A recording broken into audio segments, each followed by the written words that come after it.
تعال افكرك في 17 نوفمبر سنة 89 ايه اللي حصل. اللي حصل ان وقتها كان فيه 120 الف متفرج في استاد القاهرة، وباقي المصريين الملايين قاعدين قدام شاشات التلفزيون وكمان بيسمعوا في الراديو ماتش.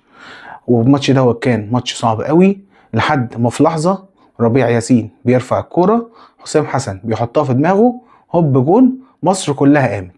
اللي حصل ايه؟ ان قبل الماتش كنا محتاجين ان احنا نكسب منتخب الجزائر عشان نصعد كاس العالم 90. وقتها مدرب منتخب الجزائر قال لك ما يهمنيش ان في 120 الف متفرج في استاد القاهره وهكسب منتخب مصر، وحصل كاس العالم. ولكن اللي حصل ان احنا كسبنا الماتش 1-0 بفضل كوره رفعت ربيع ياسين لحسام حسن. وقتها كسبنا الماتش وصعدنا كاس العالم 90 بعد غياب قدام فتره طويله قوي من الثلاثينات. كنا صعدنا لتاني مره لكاس العالم.